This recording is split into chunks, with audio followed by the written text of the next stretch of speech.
आपने पूछा कि जप और सुमिरन में क्या अंतर है। धन्यवाद सज्जनों। जप और सुमिरन में जो अंतर है उसको आप श्रवण करें।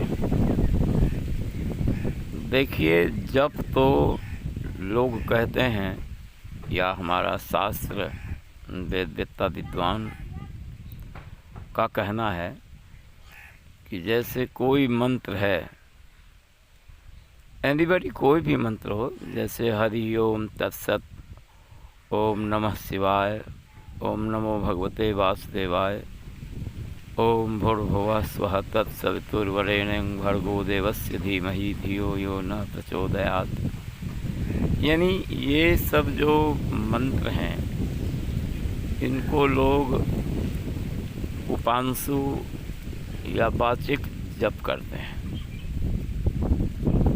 सज्जनों, ये तो जप है जिसको बोल करके जपा जाए, कहा जाए, तो ये तो जप है। लेकिन सुमिरन ये नहीं है। सुमिरन दूसरा चीज़ है। सुमिरन क्या है? तो जैसे हम मान लीजिए गए थे वृंदावन या अयोध्या या काशी या बद्रीनाथ या किसी भी धाम गए थे, तो वहाँ का दृश्य हमें, जहाँ हम बैठे हैं वहीं से नज़र आ जाता है। जैसा हमने देखा था वैसा ही अपने हृदय में वो दृश्य उपस्थित हो जाता है। तो यदि हम यहाँ से बैठे बैठे उस दृश्य का या उस जगह का हम अवलोकन करें या चिंतन करें, तो हमें जैसा का तैसा देखने को मिलता है।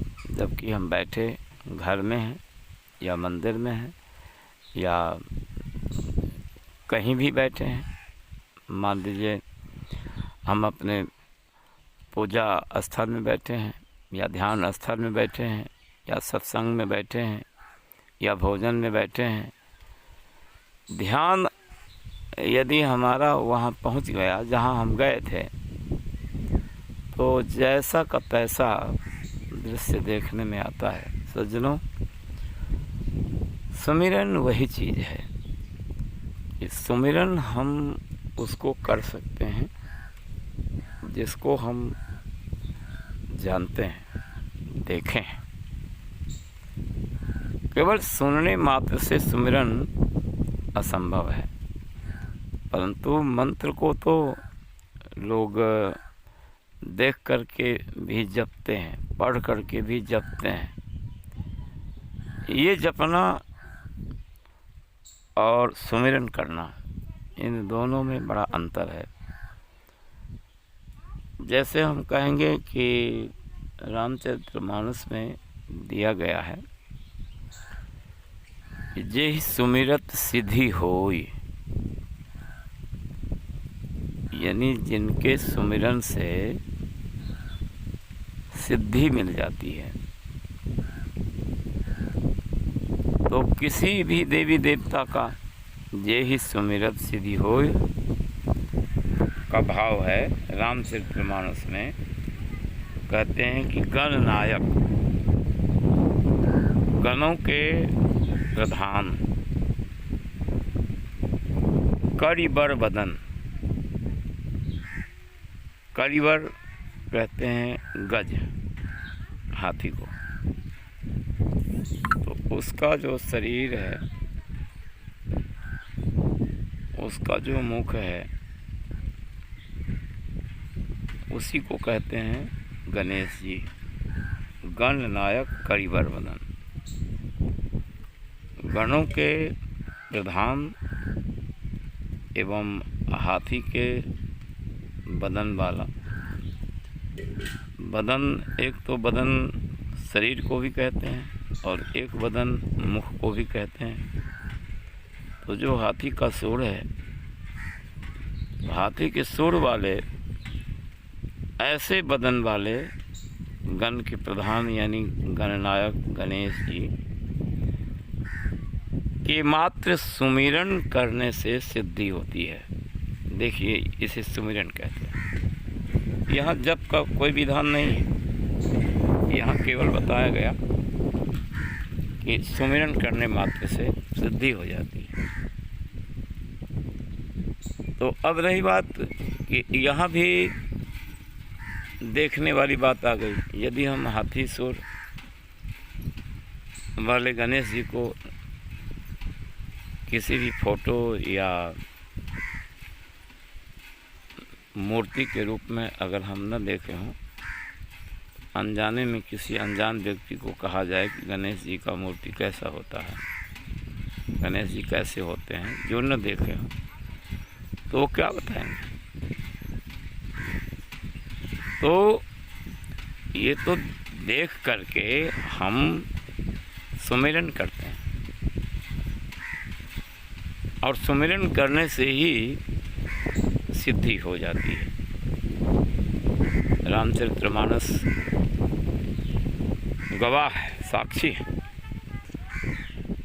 और उदाहरण के लिए देखिए, कहते हैं सुमिर सुमिर नर उतरहि पारा, सुमिर पवन सुत पावन नामू। अब देखिए, जैसे हनुमान जी की बात है, सुमिर पवन सुत पावन नामू, यहाँ भी जपने की बात नहीं है, सुमिरन करने की बात है। सुमिरन करना भी जपना ही है, लेकिन ये सुमिरन अलग है और जप अलग है।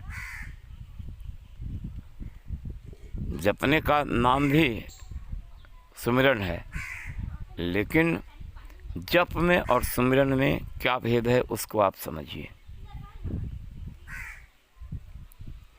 हनुमान जी सुमिरन करते थे भगवान राम को।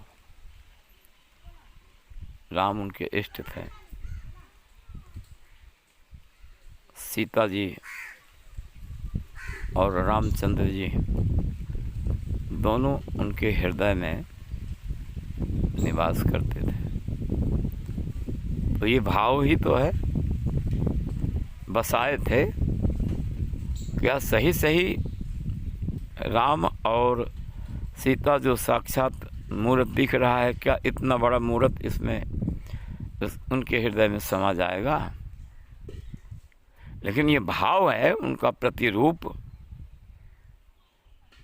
ये भी एक फोटो कॉपी ही तो है, फोटोग्राफर ही तो है। फोटोग्राफी ही यानी फोटो कॉपी ही उनके हृदय में वास कर रहे हैं।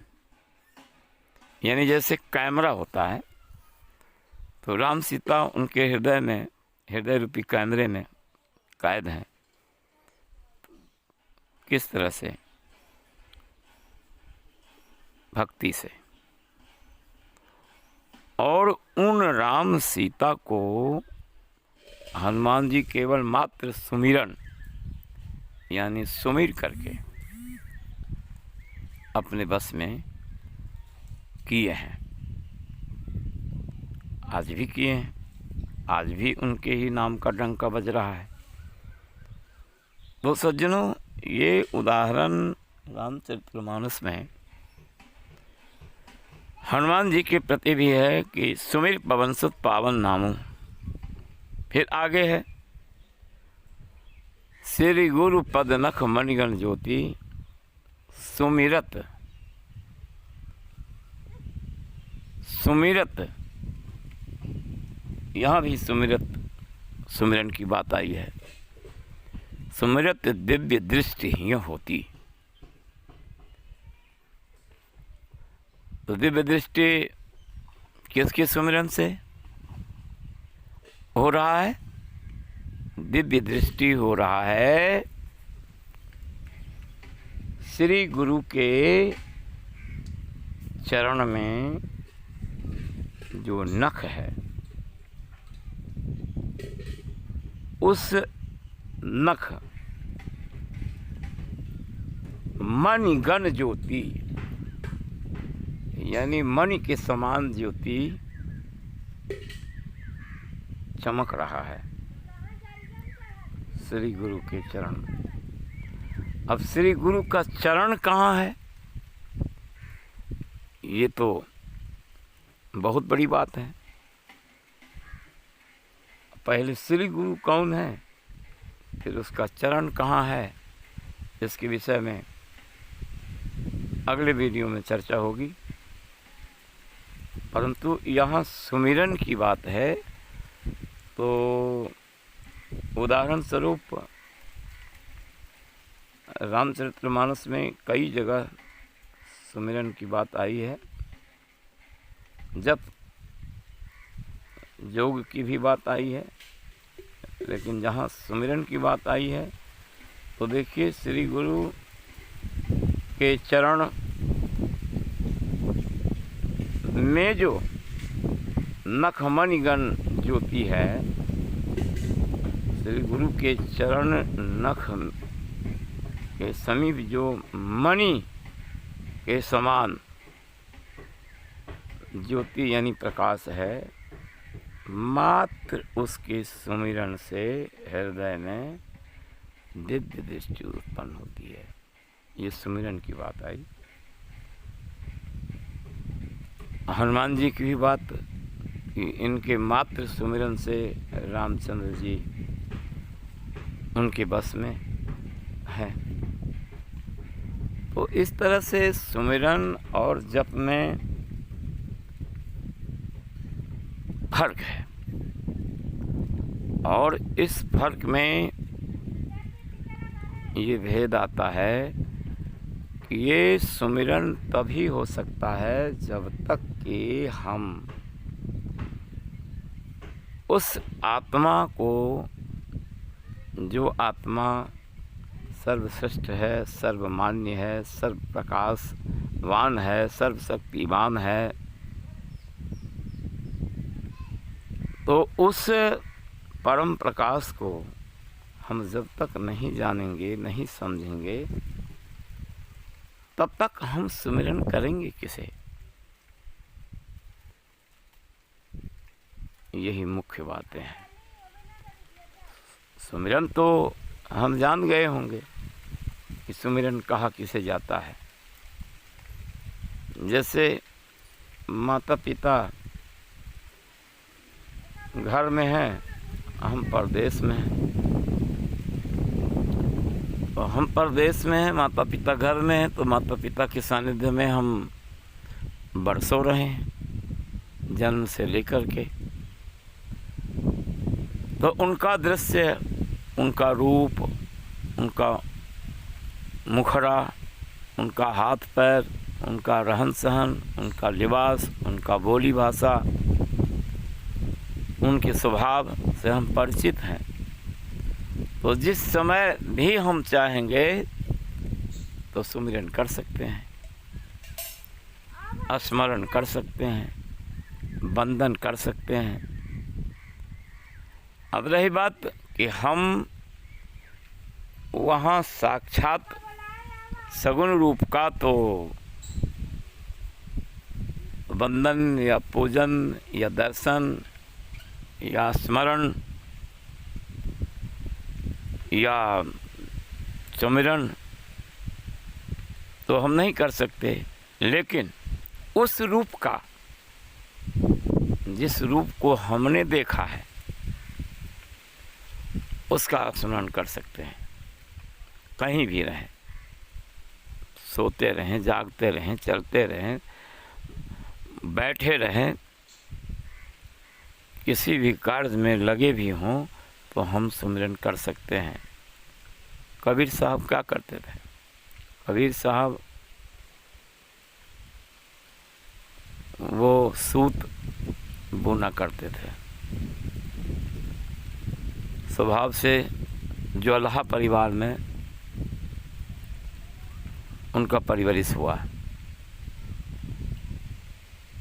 पालन पोषण नीरू और नीमा नाम की दंपति ने किया,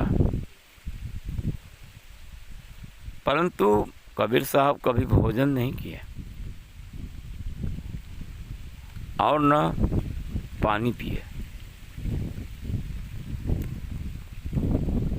कबीर साहब बिना अन्न और जल के बिता दिए, चूँकि वो परम ब्रह्म परमात्मा चारों युग में आते हैं। कबीर साहब जो कलयुग में आए हैं 600 वर्ष पूर्व, वही द्वापर में करुणामय नाम से आए थे, वर्णित है शास्त्रों में, पुराणों में। वही त्रेता में मुनिंद्र के नाम से आए थे, जो रामचरितमानस में विदित है। और सतयुग में सत सुकृत नाम से आए थे, वो भी वेद शास्त्रों में वर्णित है। तो सज्जनों, यहाँ भाव था, कबीर साहब जो कार्य करते थे, वो कपड़ा बुनने वाला सूत जो था वो कार्य करते थे, चरखा चलाते थे, उससे सूत बनाते थे, कपड़े बनाते थे, फिर बेचते थे। अब रही बात कि वो सुमिरन किसका करते थे सज्जनों, अब वो साक्षात परम ब्रह्म परमात्मा है, तो वो सुमिरन किसका करेंगे? वो सुमिरन खुद का करते थे, आत्मा का ही सुमिरन वो भी करते थे।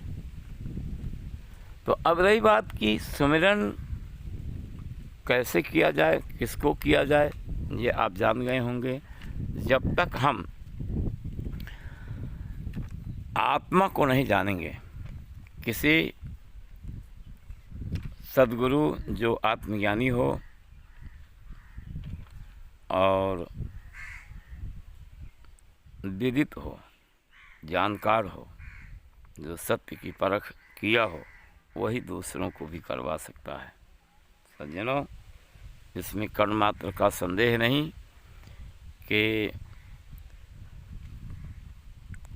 सुमिरन करने से वास्तव में परम पद की प्राप्ति होती है, परम पद की प्राप्ति होगी, इसमें संदेह नहीं।